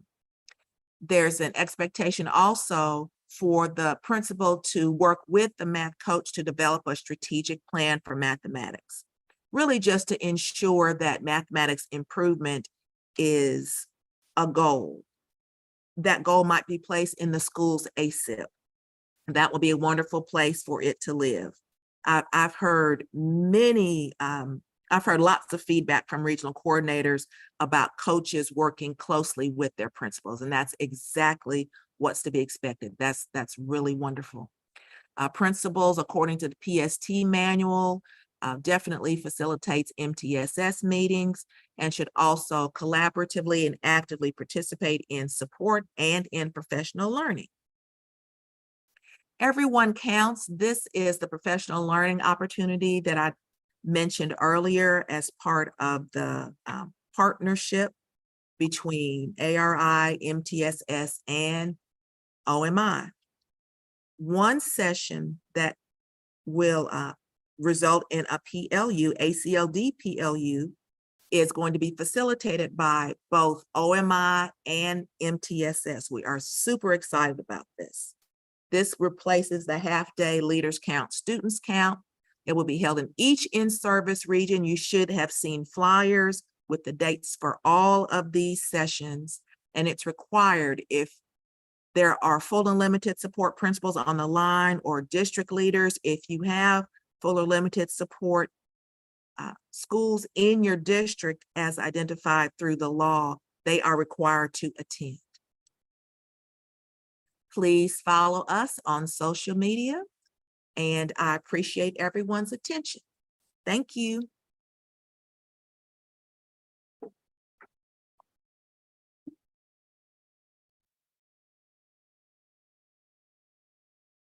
Hello, I'm Tyler Merrill, and I will be representing the Special Education Services Department today. We are going to go over a few resources that we have available for all of our teachers and staff, but we want to make sure that everyone is aware of how we can support you as districts as well.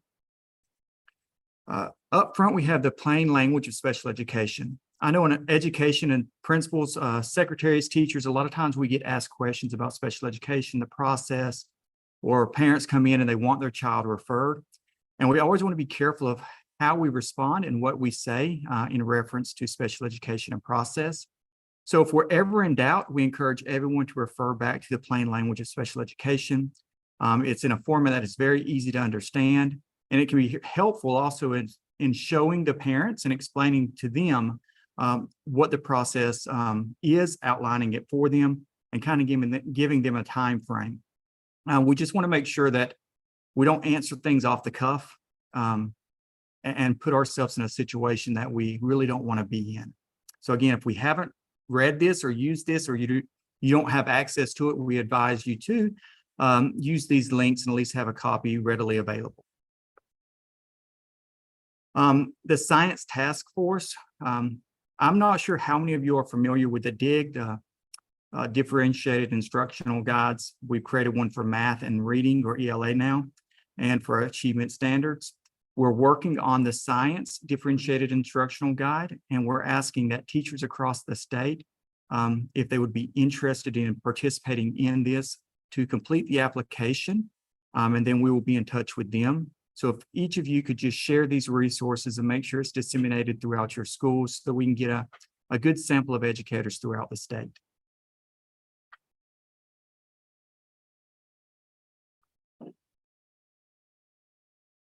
Within the Department of Special Education, we have 3 different teams. We have a team that focuses on monitoring, a team that focuses on technical support and answering questions on the day-to-day basis. But we also have a team that focuses solely on the instructional practices within special education. So we want to make sure that those toolkits and resources are being shared throughout the state. Almost every conference, every training we do share this with the teachers, but we're always surprised that those that don't have access or didn't know that these resources were available. So again, just another toolkit for our inclusion and resource special education teachers and our alternative achievement special education teachers. But these resources are also very helpful for our general education teachers because it gives them instructional strategies that they could use in Tier 1 and Tier 2 that it would align with the MTSS and RTI approach. So again, just another resource for educators to use to help close the gaps. We just hit on the differentiated instruction guide, but here is a link to all of the course of study or the standards from kindergarten on up to 12th grade. And it is broken down in a way that could be easily scaffolded to provide that direct instruction in the classroom. On the right of the page, you will also see how it can be used in the IEP process and to help guide the instruction. So it's a step-by-step guide. And when you compare the guide to the differentiated instruction guide, the actual resource, you'll see how it aligns and how beneficial it can be to providing quality instruction. We also have some upcoming training opportunities we want to make sure everyone is aware of. We have partnered and working with Linwood to provide behavioral severe problem behavior training. There's a QR code and a link for that.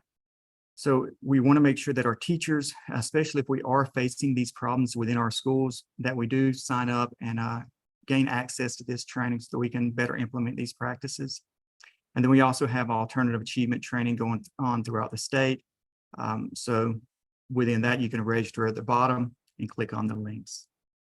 And again, any of these resources, you can always reach out to us at the State Department. We can ensure that you have access. Coming soon, and we've actually already started implementing and having these in the past, they were called bite size or mini sessions. Now we're referring to them as shorts. And so a couple times a month, we will have 1 hour trainings, professional learning series, where we will provide, whether it be instructional practices, interventions, helpful information to drive quality instruction. So they'll last about 45 minutes of instruction, and then it'll be open for about 15 more minutes to answer questions, elaborate more, or to ensure that the understanding's there. And again, this will be this is shared on the following link where you can see the series the dates, and register for these upcoming events.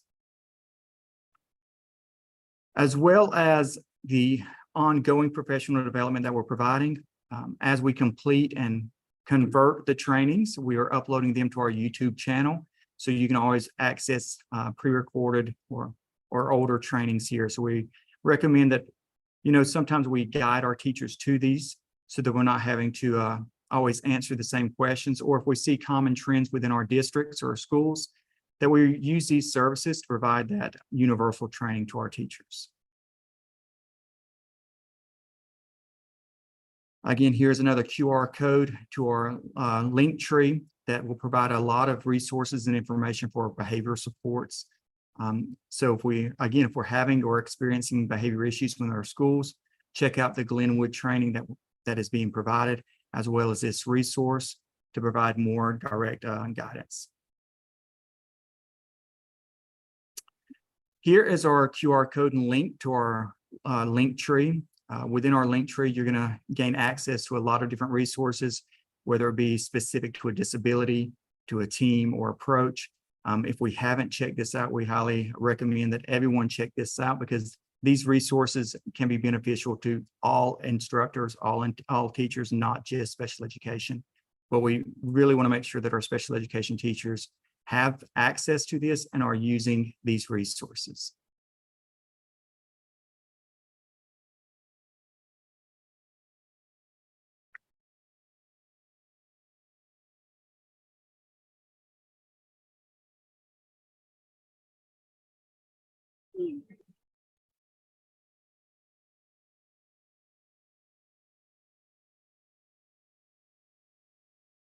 At this time, we will forward to career and technical education, so that Dr. Hull could go ahead and present on information and updates regarding CTE.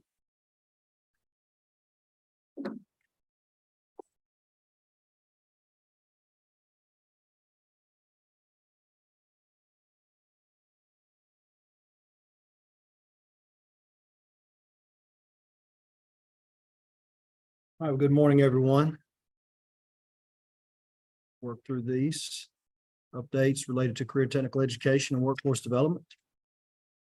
As mentioned earlier, in a couple of other presentations, we're working on courses of study in career and technical education. Currently, we are rewriting arts, AV, technology and communications, human services, and health sciences. One thing I would say is that may be of interest to you is working hard to align standards from health science courses and CTE to science courses, so we can hopefully provide some embedded credit opportunities for our students that are very interested in the health sciences pathway. We've been updating courses of study in career tech for the last 3 years. They hadn't been touched since 2008. And so there's a lot of great updates that are going on, and we'll continue that process as we move forward. Other information here on this slide is just related to the process, excuse me, as well as how committee members are appointed. I think we've already gone through that today. Agri-science extended education extended grant is out. I believe those are actually, they haven't, let's see, it's like October. It needs to be submitted. So please be aware that grant went out. And if you have any questions on that, you can direct those to Ken Seeley in my office. His last name is S-E-A-L-Y, Ken Seeley. Future Teachers of Alabama, we manage that grant in conjunction with AEA through the Career Tech Office. One question I get frequently is FTA a student organization in Career Tech? It's not a Career Tech student organization. But it is something that we place a lot of value in, and that it helps us to identify students in middle and high schools that may be interested in going into education as a career field. And many times they do run in conjunction with our FCCLA programs that have education and training courses that are being offered. So we manage that grant. One of the things that we pushed hard for over the last year was get an increase in the stipend from $500 to $1,000. So we think that that will attract even more applications. You see the QR code there for that. The deadline is fast approaching. I believe that is actually, that was yesterday, I'm sorry. So if you have one of those in the works and you haven't got it turned in, I'm not sure if we'll be able to accept it or not, but you could direct your questions on that to Teresa Long. Teresa Long is in the CTE section. Computer science, the person in my section that leads computer science is Dawn Morrison. Many of you probably know her and work with her. We've got a lot of great things going on in computer science. The FY24 budget actually doubled the line item from $3 million to $6 million. So we anticipate a lot of great support, great resources, additional grant funding, as well as more training that will be done as this initiative shifts into a full-blown K-12 initiative. So you see the QR code there for the expansion data report. The middle school programming grant for computer science will be coming soon. And then the Governor's App Challenge, which has been a very successful initiative that's been run for a few years. The QR code is there for that as well. Hopefully you'll be able to participate. Our Career Tech student organizations, a very important part of what we do in Career Tech. We have our Alabama Joint Leadership Development Conference coming up. We have two of those. One is October 3rd in Mobile. The other is October 5th in Huntsville. And then there is a third one that is a virtual opportunity for students and chapters that may not have been able to attend due to other conflicts.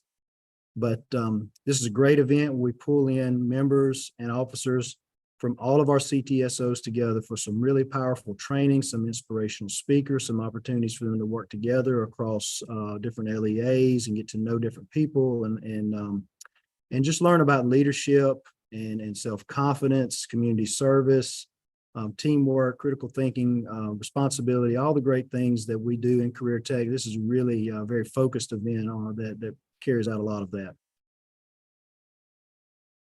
If you have any questions on JLDC and how to register, Craig Collins, who works in my section, is the contact for that. Craig Collins.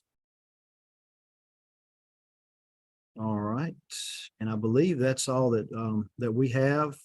Next up, we certainly saved the best for last. We have Stacy Royster coming to go over some Power School updates. Thank you.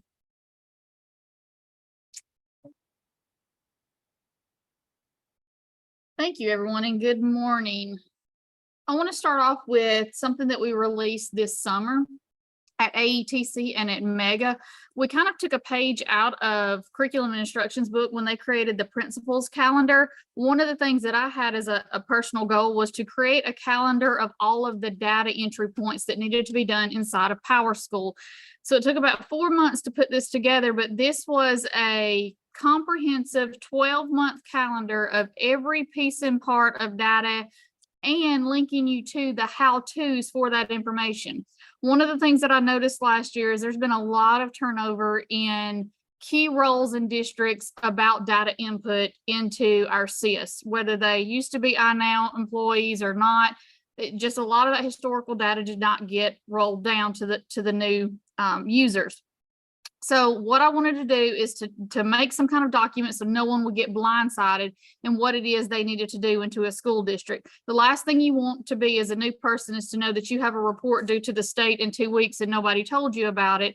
And so you're scrambling to figure out how to get the data in, how to check the data, and make sure that your data is submitted correctly to the State Department. So with this right here, you're able to go through all 12 months and see what is specific for that date and time.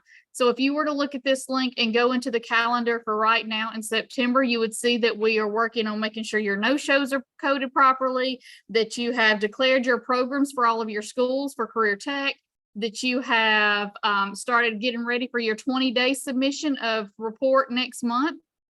And you'll notice that in here, anytime you have that blue hyperlink, so for example, in this June document that we're looking at, over on the right and implement, it says ensure students are to be promoted, retained, and graduated. When you have ensure and it's hyperlink, that means I'm linking you to the actual report you run inside of Power School that will help you lay eyes on what data are associated with those students. And so where you want to ensure students are promoted, retained, and graduated, there's a link there, because if you click on it, I'm going to take you to either the video or to a printable document that will walk you through step by step how to actually perform whatever it is that we have highlighted right there. If you see anything in red, for example, in the left-hand side of the checklist for review and identify, there's going to be system report, school enrollment audit.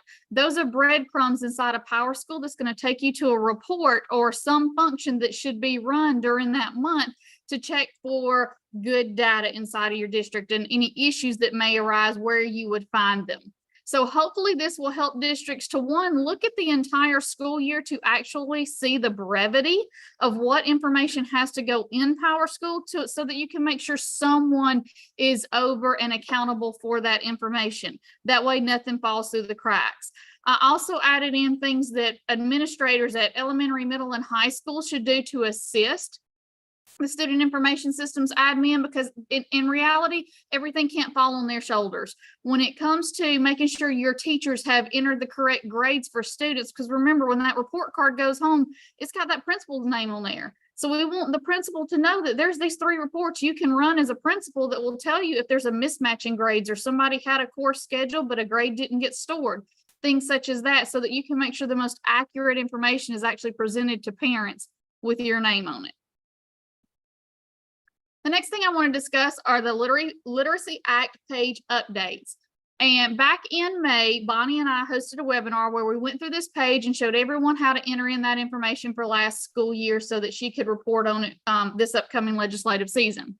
So I also mentioned in that webinar that at the end of August, this page would get updated because we had to move from what I call a flat page where you had one entry for summer reading camp and promotion and retention to multi-year, because there will be reading camps offered multiple years for some of these students that you want to document. And if you do have a 3rd grader that is retained, you will need multiple years of that promotion and retention status noted on here. So we went to what's called a one-to-many table inside of here. 2 weeks ago, I actually linked the directions in my weekly newsletter to how to now update this in mass, because it's slightly different since we're in a one-to-many table instead of that flat table. So please make sure you have those directions so that you can get that data entered in for Bonnie. I know that deadline might be right here or might have just passed last week. I'm not sure, but it will help you to get this information entered very quickly. And just as an FYI, you can see the Numeracy Act page. It will be modeled the same way as this Legislative Act page, and the same type of uploads will be used. So that way we can keep consistency and understanding of how this data works inside of here. One other thing, and I will say there is a slight update that's going to be coming to this report right here. We did provide you an enterprise report that your district can install so that you can run a report to see what all students you have entered Literacy Act information on and exactly what information you entered on them. That way we have that assurance. That's going to be in that data calendar. Ensure that you have entered in your Literacy Act information by the end of the school year for this upcoming, for this current year. And so you'll be able to run that report. So right now, I will tell you the report got broken because of that table change. My developer has it in his hands right now, and he should have it to me by Friday. So Monday morning, everybody on the call, make sure your admin grabs the new one out of the newsletter and installs it for you. On the topic of enterprise reports, not only do we have the Literacy Act report for you, but we have spent all of last year creating close to 60 separate enterprise reports to give districts that one button click report that will give you information off of all of your, what I'm going to call big topics. Literacy Act. A lot of times you want to pull a report of your immigrant migrant, your homeless, your home language survey, your CMP, who's out of district, who's got XYZ. These are, I just listed some of the key ones that I know I get asked about quite a bit that you can, as long as your district has installed them for you, you can go run without having to have any scripted knowledge or anything like that inside of PowerSchool. We are building these reports out and handing them to you. The responsibility of the district is to actually get them installed and accessible for their users. So if you go to your enterprise reports page in PowerSchool and you don't see these reports, I highly suggest reaching out to your district PowerSchool admin to ask that those are installed. And I've linked in here 2 different links. One, the reports is to the spreadsheet of all 60 of the reports that we've created. And the installed will actually take you to the directions of how to set up enterprise reports in case your district has not yet set those up and you have a maybe a new person over PowerSchool that doesn't know how to do it, we have a great video there to walk you through it. We also have a new page for the seal of biliteracy. I've gotten quite a few emails from people about how are we going to document that inside of PowerSchool. And I will tell you, I'm working hand in hand with Maria Franco on this. You can see the seal of biliteracy page right now. There's two parts to it. There is a checkbox so that once the student has been awarded the seal, you'll be able to check that box. The reason we have that kind of simple box there is because part of the requirements of that seal of biliteracy is for you to actually add it to the student transcript. In order for something to go onto the transcript in PowerSchool, it has to have a DAC code. I'm going to get a little technical there, that your PowerSchool administrator has to call to the transcript. So that checkbox gives them a code that they can use so that they can then put the wording on there that a student has received that seal of biliteracy. You will have to document which assessments they passed and completed that are designating them to say that they were awarded that seal by your district. So you'll see that there's a little add button there, and it's going to bring up basically these 4 boxes, this box that has 4 fields like you see right here, where you'll have to say what language. So maybe it was Chinese, maybe the assessment was the IB test, the date they took the test, and the score they made on it. The requirements that's in the manual for it that came out from the state is very detailed in this and very specific. That is the part Maria and I are working on right now, are listing out all the languages and all of the assessments.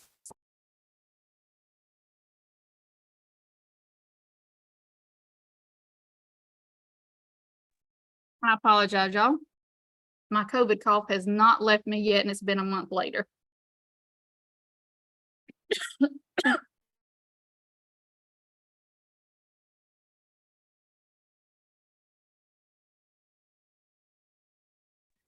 The last thing that I wanted to discuss is the Unified Insights rollout.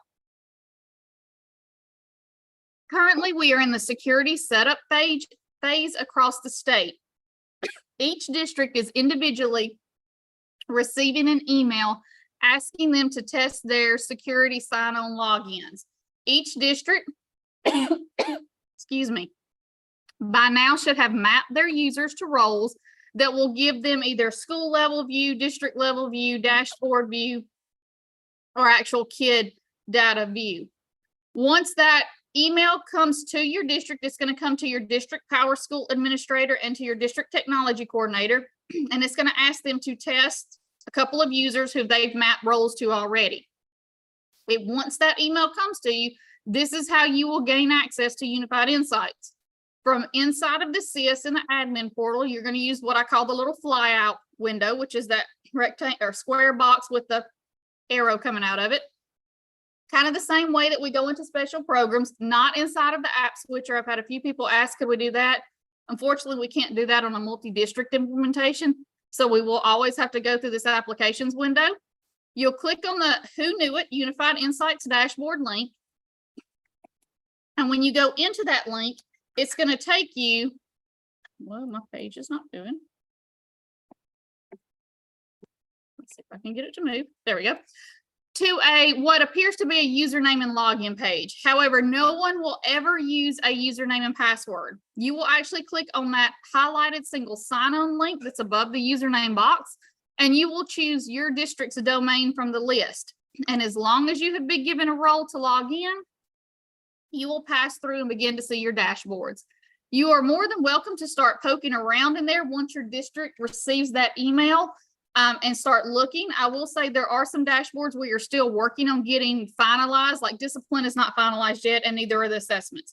But if you want to poke around and just jot down any notes of any anomalies you see, feel free to, because once everyone has confirmed that they can log in across the state, myself and the coaches will then begin data validation webinars and trainings with you.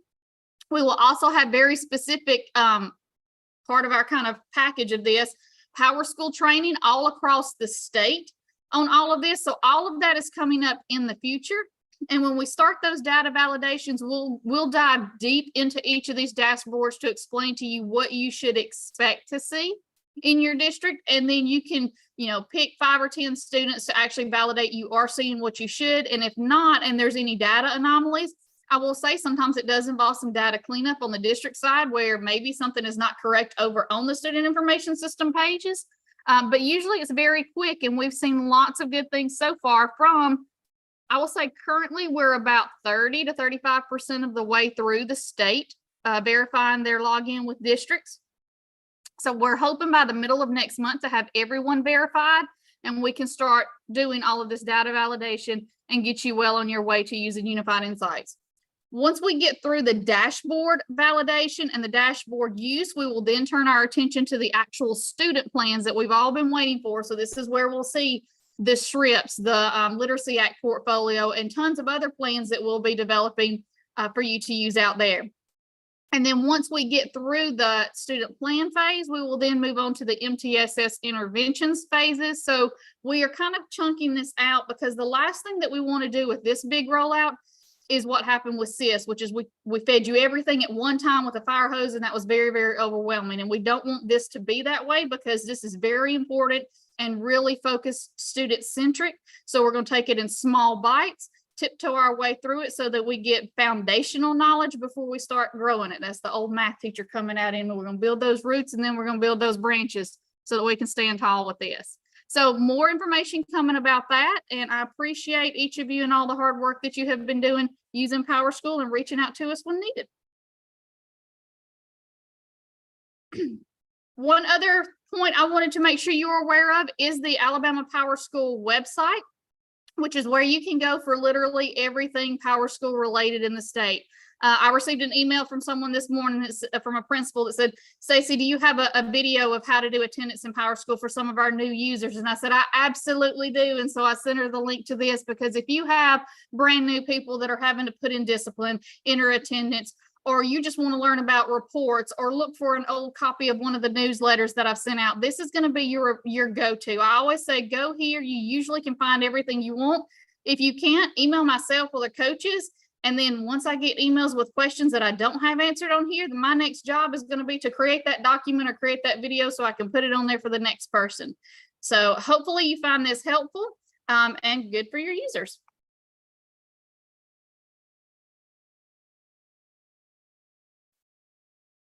And then this is just a reminder of this afternoon's session, a game changer for standards and curricular. So the link is inside here with the password to join. Kendall Tankersley, who's one of our PowerSchool coaches across the state, will be presenting. I'm not sure if Sean will be there as well, but I know Kendall will, to kind of show you how to go through and assign standards to assignments within PowerSchool PowerTeacher Pro.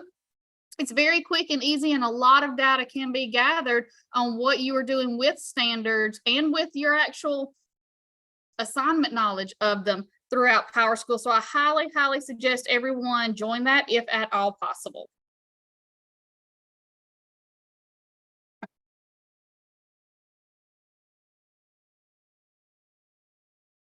Thank you, Stacey. At this time, Dr. Shields has joined us. And so I'm going to go back to a couple of slides referencing accountability. And so give me just 1 second as we turn the mic over to Dr. Shields. Thanks, Sue Ellen. Can you hear me okay? I was having some mic issues. It looks like it's working now. Okay, good. I'm seeing some thumbs up. Thank you. Yes, and sorry I had to step away.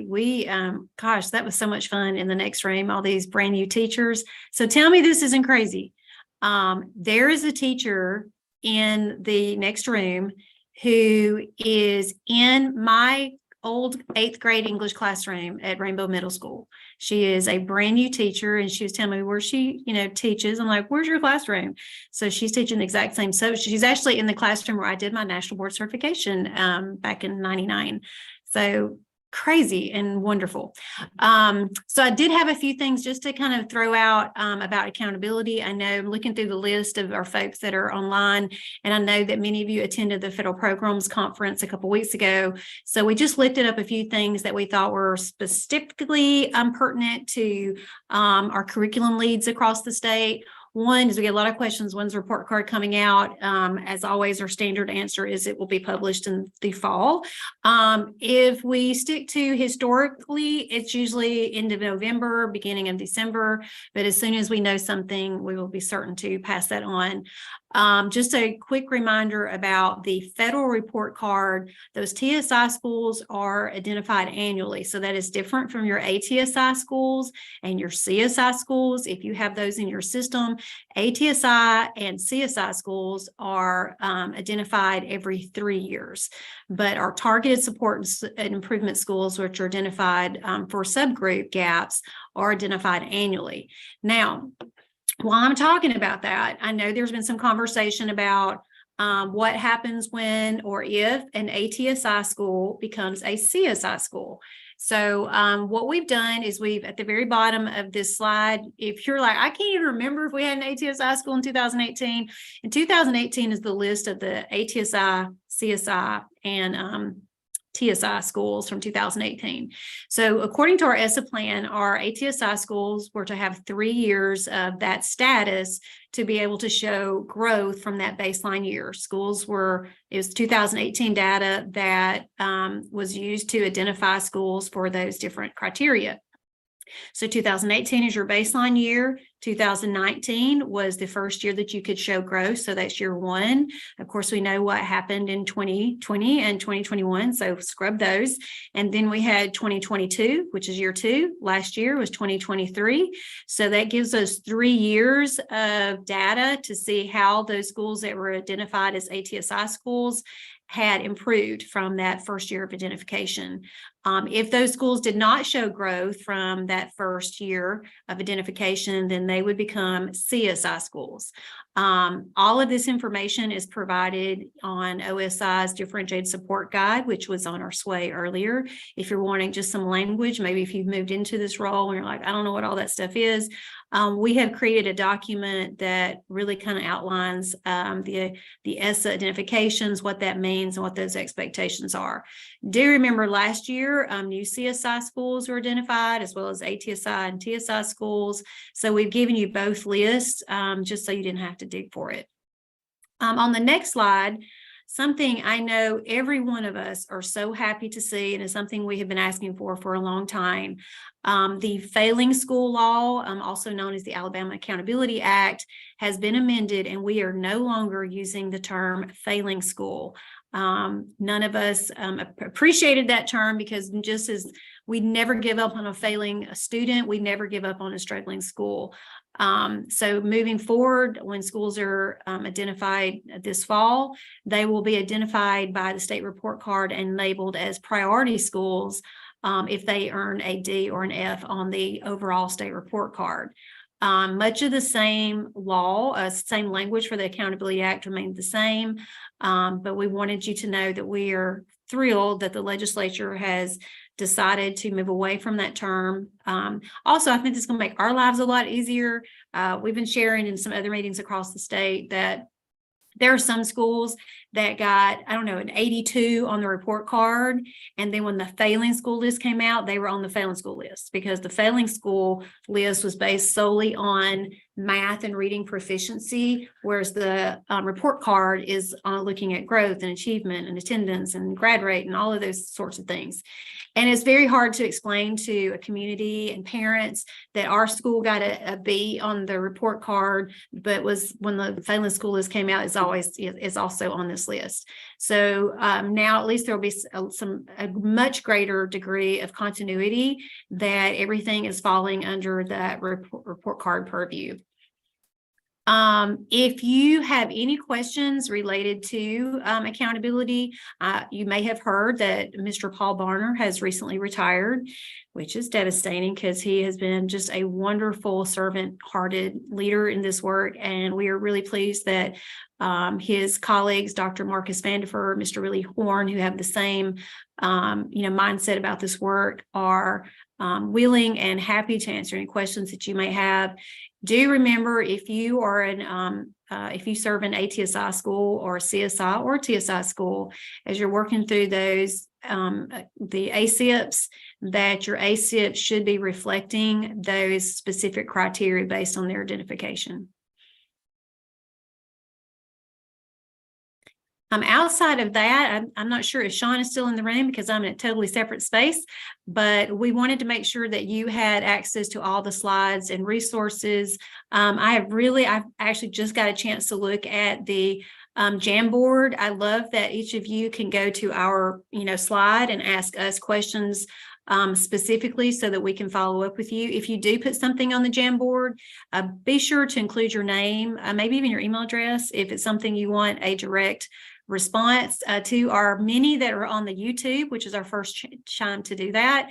We have been monitoring your chat as well. So we appreciate being able to use two different ways to connect with you. We had some Zoom gremlins in the past, and I thought, you know what, let's just make sure that everybody has access. So we hope that's been helpful.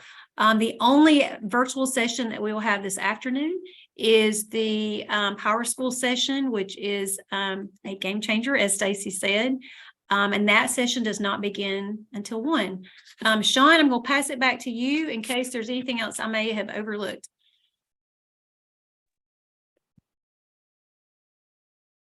Well, I'm not Sean.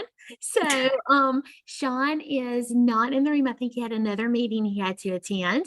So we do have Bonnie and Dr. Anderson and Stacy in the room. If anyone has questions, if they want to add those questions to the Jamboard, Sean is communicating on the Jamboard with answers. So if there are specific questions regarding instructional services, we can get those answered as well. We also wanted a place so that you guys could, sometimes questions get lost in the chat and you're trying to scroll and find the answer. So we're trying to have a location that you would be able to go back and see those questions answered as well.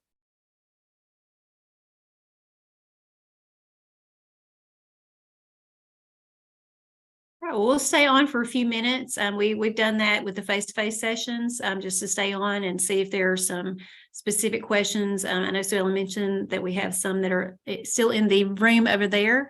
I will stay on as well. I see some OMI questions coming in the chat, but for the rest of you that don't have questions, we hope to see you back at 1 for the Power School. Bring a friend and let us know how we can continue to serve you. Y'all have a great rest of the week. Thanks so much.